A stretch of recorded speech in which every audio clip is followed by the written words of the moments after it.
अच्छा जी, so today's topic is mensuration. उसके P1 टाइप हम क्वेश्चन डिस्कस करेंगे। ठीक है, ये थोड़ा सा रिव्यू है आपका पेपर से पहले, तो हम लोग डिस्कस करते हैं। So the two 3D shapes are given to you. One belongs to a prism family, which is prism, which is cylinder. Cylinder का जो फॉर्मूला होता है वो क्वेश्चन में गिवन नहीं होता है, और दूसरी शेप जो है वो है कोन, और कोन का जो फॉर्मूला होता है ये क्वेश्चन में गिवन होता है।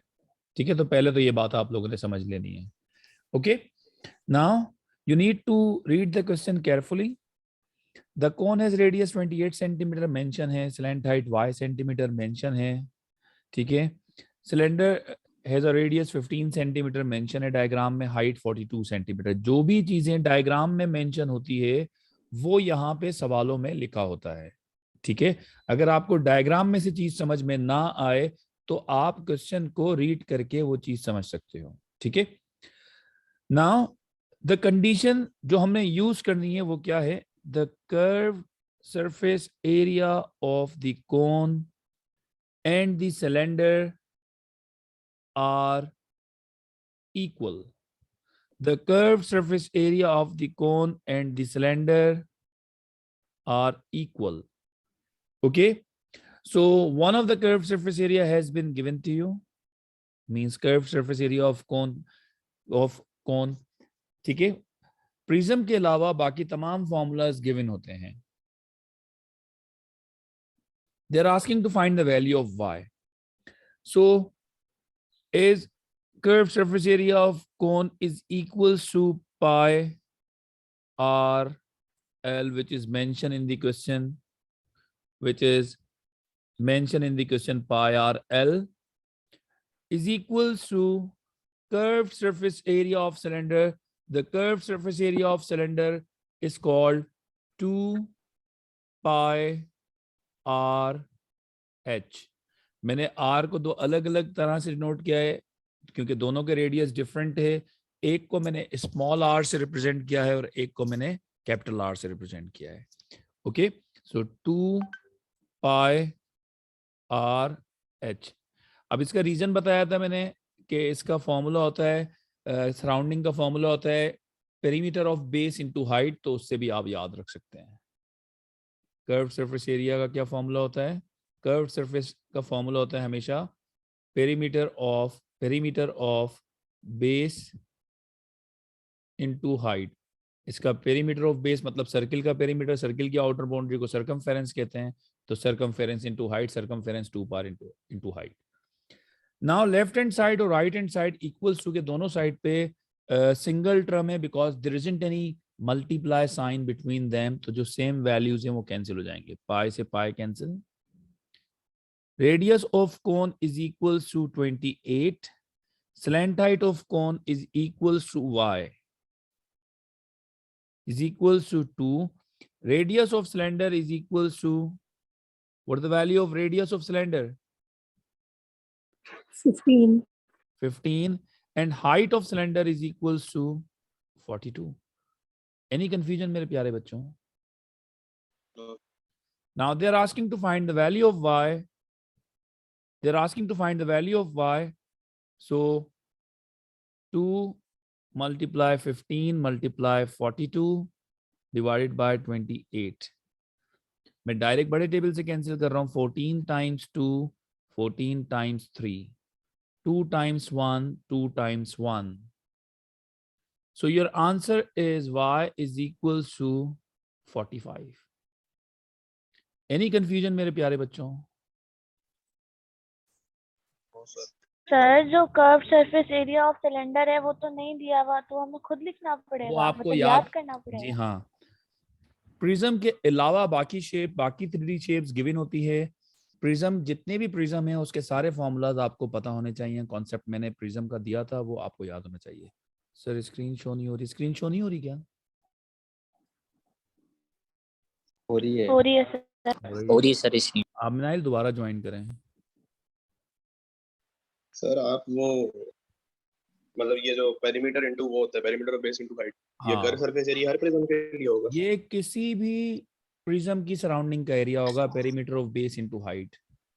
किसी भी ठीक है। प्रिज्म के सराउंडिंग का, चारों तरफ का, माने उसके सर क्रॉस सेक्शन के अलावा जो सराउंडिंग एरिया है वो इस तरह से निकलेगा, perimeter of base into height.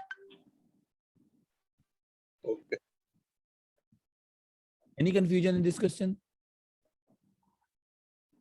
No sir. Move towards the next question. Read this question carefully. अच्छा, अगर आप लोगों के पास मोबाइल फोन है तो प्लीज आप लोग जो है ना अपने लैपटॉप से आया करें, बेहतर समझ में आएगा। लिटरली बता रहा हूँ, 2 दिन मेरी बात मान लो, बहुत बेहतर समझ में आएगा।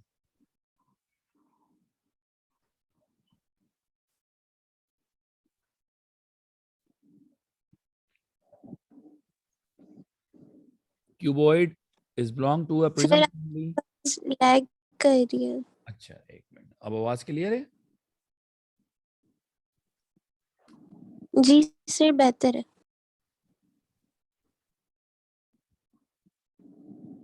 अगर बेहतर नहीं आएगी तो फिर मुझे दूसरे कमरे में जाना पड़ेगा जहाँ पे गर्मी है। अभी मैं यहाँ सुकून से पढ़ा रहा हूँ। सर अब सर बेहतर है। अच्छा जी, now this cuboid is also belong to a prism family. इसके अंदर भी क्रॉस सेक्शन होता है, तो इसका भी फॉर्मूला आपके पास क्वेश्चन में गिवन नहीं होगा। Now in this question volume has been given to you, volume has been given to you, they are asking to find the height of the prism. The formula for finding out the volume of prism, because volume is given to you, तो आपने volume of prism का formula apply करना है। The formula for finding out the volume of prism is length into width into height. कोई मसला मेरे प्यारे बच्चों? नहीं प्यारे sir. Volume will replace by 2400, length and width are 40 and 20.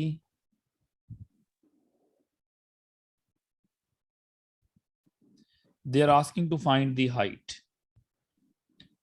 Now 40 and 20 are multiplying over there. It will be divide after changing its position is equals to height.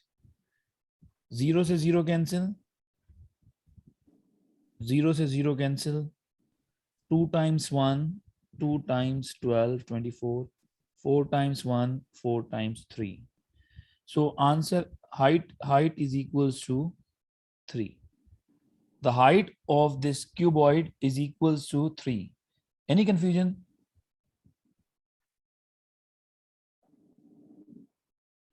Any confusion मेरे प्यारे बच्चों? No sir. No. Now calculate the volume of concrete needed to make 1000 of these slabs. Give your answer in meter cube. इसका air है May June 18 paper 11. May June 18 paper 11. Question number 20.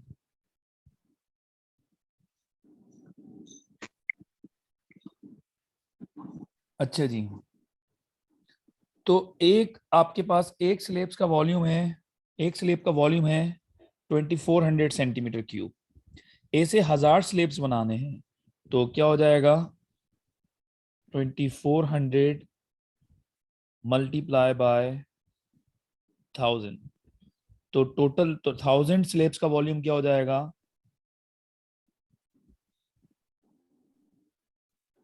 1 2 3 4 5 zeros।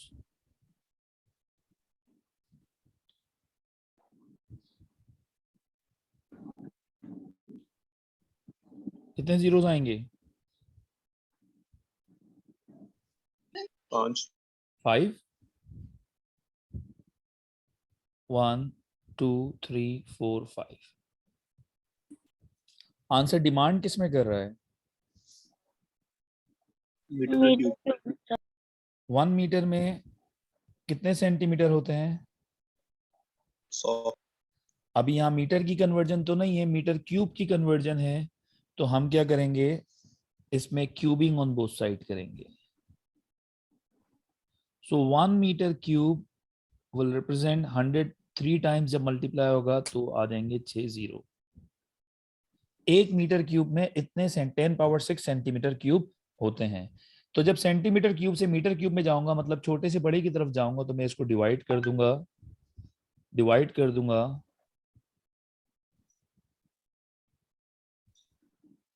6 zero वाले number से। तो इसका जो answer होगा वो किस में कन्वर्ट हो जाएगा, मीटर क्यूब में।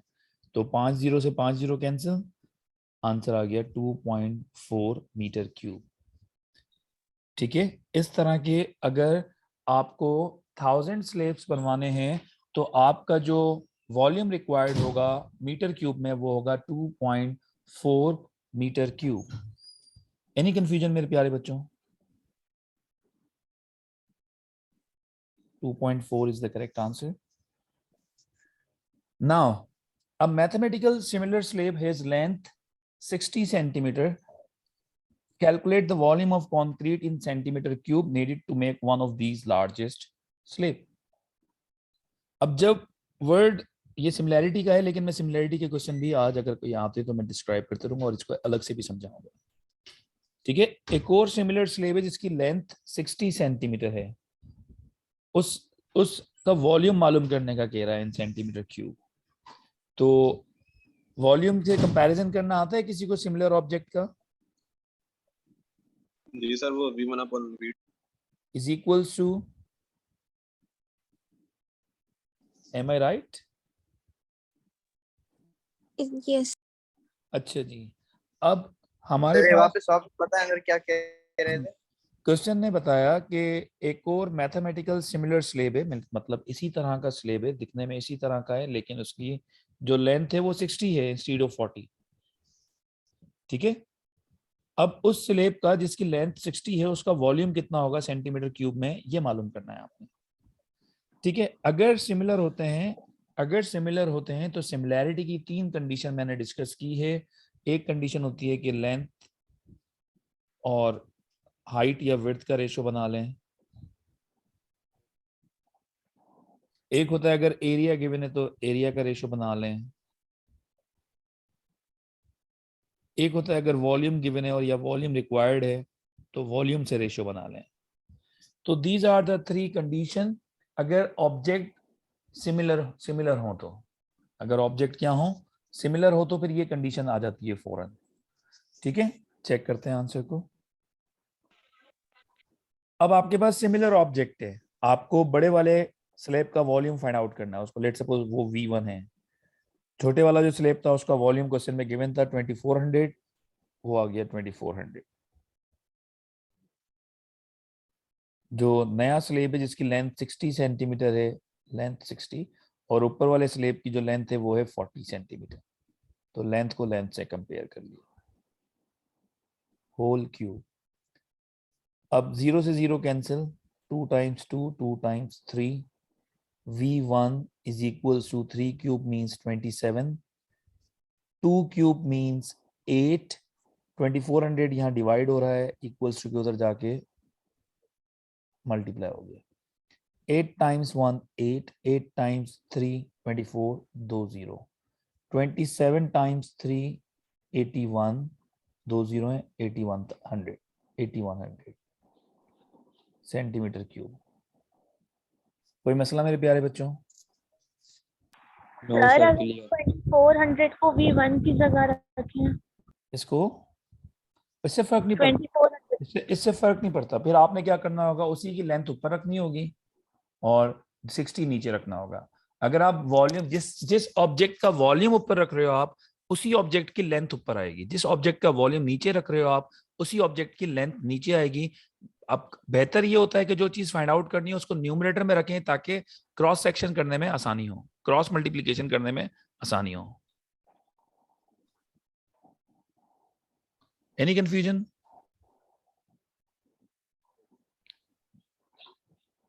Any confusion? No, no sir. Sir. चले, now next question. Read this question carefully बेटा।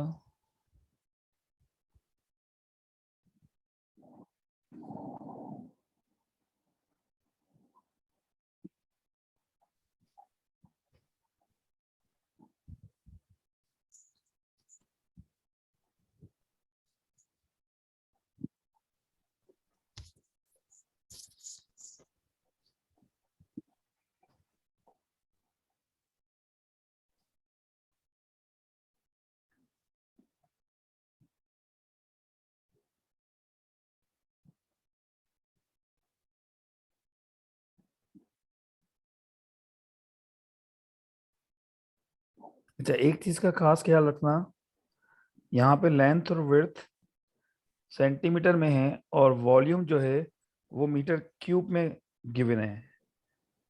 ओके, इस चीज का खास ख्याल रखना, या तो वॉल्यूम को सेंटीमीटर क्यूब में कर दो, ठीक है, या तो सर सेंटीमीटर क्यूब में तो है। मीटर क्यूब में कर दो। अच्छा, सब ठीक है, ठीक है, दोनों चीजें सेम है, सॉरी, ठीक है, ठीक है, दोनों चीजें सेम है,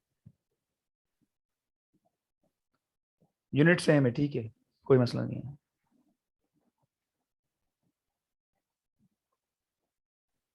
मेरी आंख से एक सी ओझल हो गया था।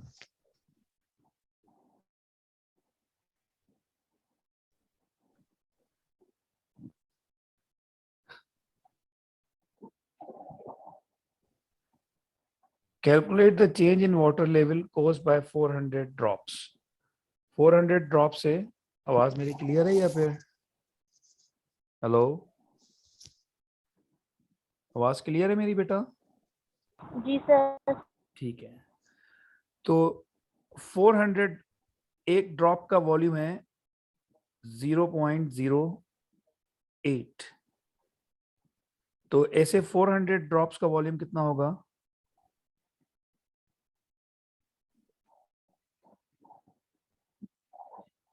32। एयर है इसका बेटा, अक्टूबर नवंबर 19 पेपर 1-2।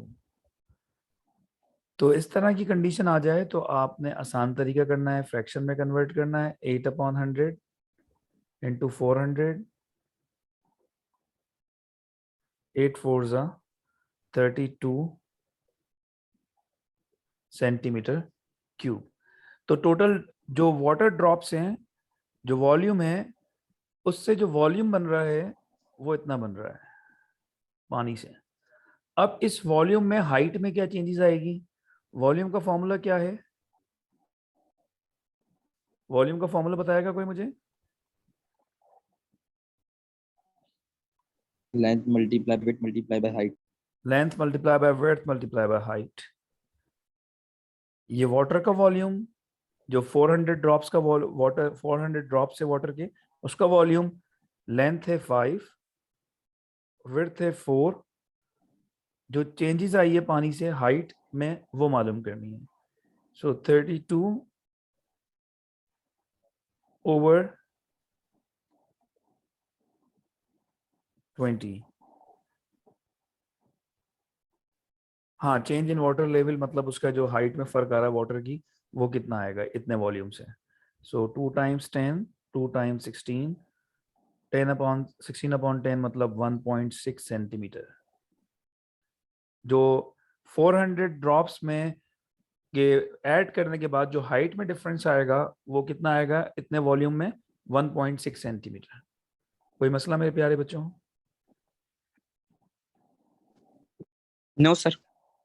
क्लियर है सबको? अब ये कुछ क्वेश्चन होते हैं इसकी तस्वीरें देख के बच्चे डर जाते हैं, भाई डरने की क्या बात है, उसको रीड करो केयरफुली, आपसे हो जाएगा इंशाल्लाह।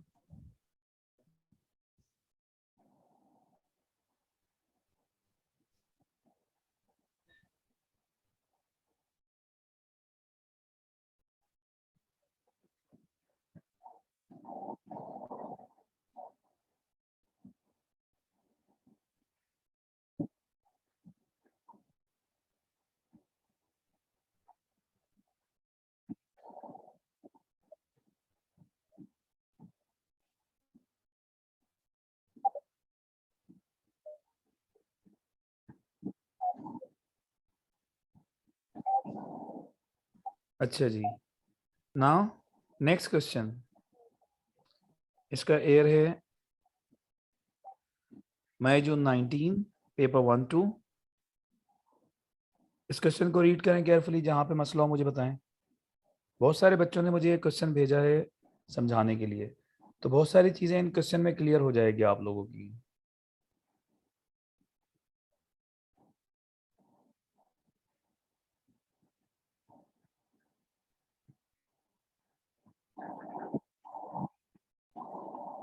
Read this question carefully.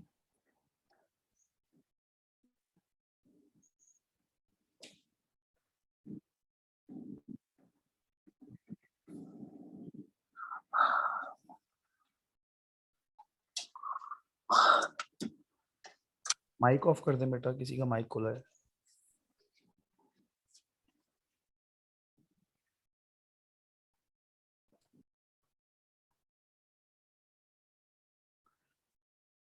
अच्छा जी, सो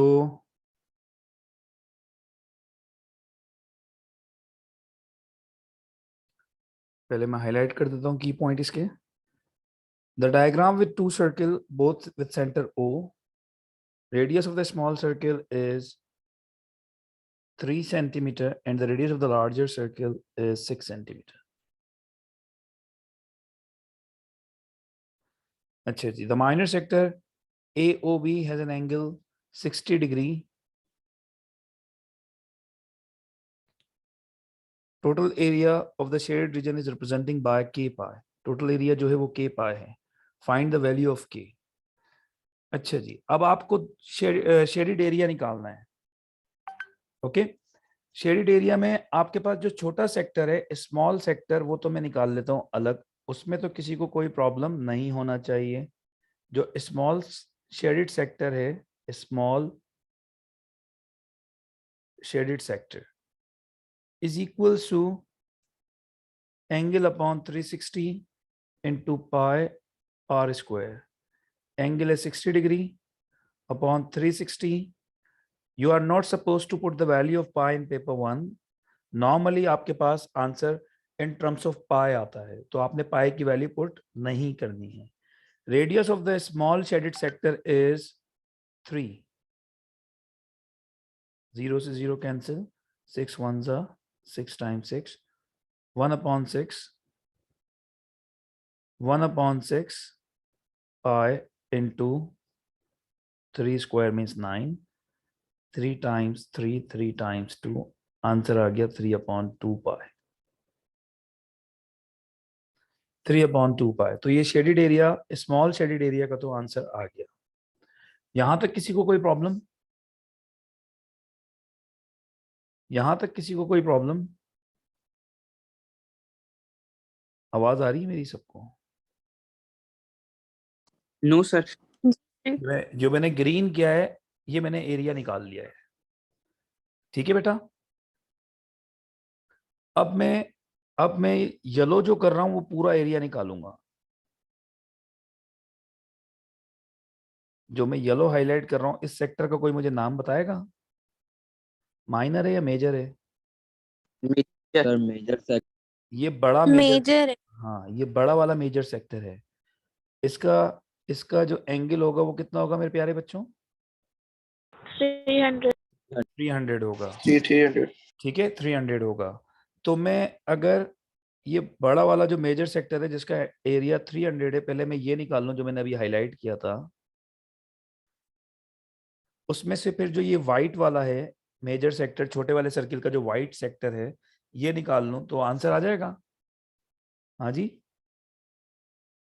एरिया ऑफ जी सर। Larger major sector. अभी मैं ये एरिया निकाल रहा हूं जो मैं अभी येलो से हाईलाइट करने जा रहा हूं, ये पूरा एरिया निकाल रहा हूं। ठीक है मेरे प्यारे बच्चों, तो रेडियस एंगल फॉर्मूला है angle upon 360 into pi r square. Angle 300 upon 360 pi. बड़े वाले सेक्टर का रेडियस कितना है? बड़े वाले सर्किल का radius, major sector, very good. बड़े वाले सेक्टर का रेडियस कितना है मेरे प्यारे बच्चों? 6. 6 6। Square, very good. अच्छा जी, 0 से 0 कैंसिल, 30 इंटू 30 अपॉन 36 इंटू 6 का स्क्वायर 36, 36 पाई। 36 से 36 कैंसिल, इसका आंसर आ गया 30 पाई। ये पूरे येलो वाले का आंसर आ गया। ठीक है, अब मुझे तो सिर्फ पूरा येलो नहीं चाहिए था, मुझे तो सिर्फ शेडेड एरिया चाहिए। तो अब मैं निकालूंगा ग्रीन, चेंज करता हूं कलर, अब मैं निकालूंगा पिंक वाले का area.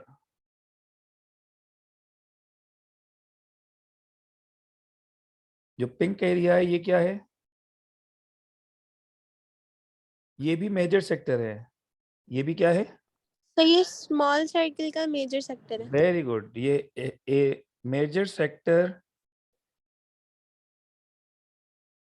Of smaller circle, major sector of smaller circle, इसका एंगल वही 300 है।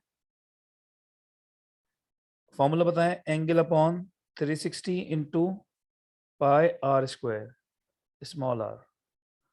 एंगल कितना है बेटा इसका?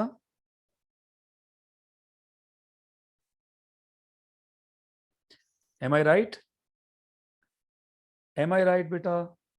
बात समझ में आ रही है? Yes, sir. 0 से 0 कैंसिल, 30 अपॉन 36 इंटू 9 पाई, 9 1 जा 9 4 जा 36, 2 2 जा 2 15 जा 15 अपॉन 2 मतलब 7.5 पाई। ठीक है, ये अनशेडेड है। अच्छा जी, अब अगर मुझे सिर्फ ये एरिया निकालना हो जो शेडेड है, बड़ा वाले सर्किल का शेडेड एरिया निकालना हो, तो मैं क्या करूंगा? ये जो मैंने पहले आंसर निकाला था 30 पाई, इसमें से 7.5 माइनस कर दूंगा। 30 पाई, बात समझ में आई बेटा? माइनस 7.5 पाई, इस 30 पाई में से 7.5 पाई माइनस करूंगा तो मेरे पास ये एरिया आ जाएगा। M I right? बोलो। Yes, जी sir. सर। ठीक है, अब मुझे और कौन सा एरिया और कौन सा शेड एरिया है? ये छोटा सेक्टर, ये भी शेडेड है। इसका एरिया हमने कितना निकाला था? 1.5 पाई। तो टोटल कितना आंसर आया? 24 पाई। तो इसका area 24 pi is equal to K pi. Shaded area के पाई के इक्वल था, पाई से pi cancel, K is equal to 24। Any confusion मेरे प्यारे बच्चों? सर हमने एंड में प्लस 1.5 क्यों किया? करना था। बेटा पहले मैंने बड़े सेक्टर में से छोटा ये वाला सेक्टर माइनस करके ये एरिया निकाला, शेडेड एरिया। हाँ मेरे प्यारे बच्चों, उसके बाद शेडेड एरिया में ये हिस्सा भी तो है ना, तो ये ऐड होगा ना, वो बिल्कुल अलग सेक्टर में था। देखो मैं फिर से बताता हूँ। सबसे पहले हमने निकाला ये वाला एरिया, वो इक्वल था 3/2 पाई मतलब 1.5 पाई। Okay okay. जी सर। उसके बाद Yes. हमने निकाला ये पूरा एरिया। ठीक है, जिसका आंसर आया था 30 पाई, जिसका आंसर 30 पाई आया था। ओके, बात समझ में आ रही है? जी उसके बाद हमने जी निकाला सर। था ये येलो एरिया, जिसका आंसर 7.5 पाई आया था। हमें सिर्फ शेडेड एरिया चाहिए, तो मैंने येलो वाले को मैंने 30 में से 7.5 पाई माइनस कर दिया, तो मेरे पास सिर्फ ये बच गया। M I right? Yes, sir. अब शेडेड एरिया ये भी तो है ना, छोटा सेक्टर। जी सर। वो भी प्लस करना पड़ेगा। 1.22.5 तो मेरा ये आया था सिर्फ 30 पाई में से अनशेडेड माइनस करके, ये आ गया 22.5 पाई। ठीक है, उसके बाद मैंने फिर ये वाला छोटा सेक्टर भी ऐड किया, छोटा वाला सेक्टर जो 1.5 पाई आया था, तो दोनों को मिला के हो गया 24 पाई। एनी कंफ्यूजन ना? No, sir. अच्छा, अब मैं आपको 10 मिनट दे रहा हूँ। आप 10 से 15 मिनट में मेंसुरेशन के जो भी क्वेश्चन आपको समझने हैं वो मुझे व्हाट्सएप करें। मैं उसका एयर यहाँ ला के फिर 15 मिनट बाद जो मैं क्लास लूँगा उसमें डिस्कस करूँगा। 15 मिनट का ब्रेक है। 15 मिनट का ब्रेक है। 15 मिनट में आप लोग मेंसुरेशन के जो भी क्वेश्चन आपको करने हैं वो कर ले 15-20 मिनट में। फिर मैं दोबारा मेंसुरेशन की क्लास रखूंगा, उसमें सिर्फ 10 मिनट मेंसुरेशन डिस्कस करूंगा। उसके बाद फिर सेट्स के डिफिकल्ट क्वेश्चन डिस्कस करूंगा। सेट्स के जो मोस्ट डिफिकल्ट क्वेश्चन है वो डिस्कस करूंगा। ठीक है? ठीक है बेटा, सेट्स तरतीब सही है। इसके बाद फिर सेट्स डिस्कस करने के बाद फिर वेक्टर्स या सिमिलैरिटी के क्वेश्चन डिस्कस कर लूंगा। Okay, okay sir. बेहतर समझ में आ रहा है या कोई मसला? नहीं सर, सही है। ठीक है मेरे प्यारे बच्चों, जल्दी से अभी मेंसुरेशन के क्वेश्चन की प्रैक्टिस करो। आज के दिन सारे काम छोड़ दो, जैसे पढ़ा रहा हूँ उस तरह से पढ़ते रहो। मेंसुरेशन की प्रैक्टिस करो 10-15 मिनट, 3-4 सवालों की। जो सवाल समझ में नहीं आया मुझे भेज दो, मैं डिस्कस कर लूंगा अभी। Okay sir. Thank you very much. अस्सलाम वालेकुम।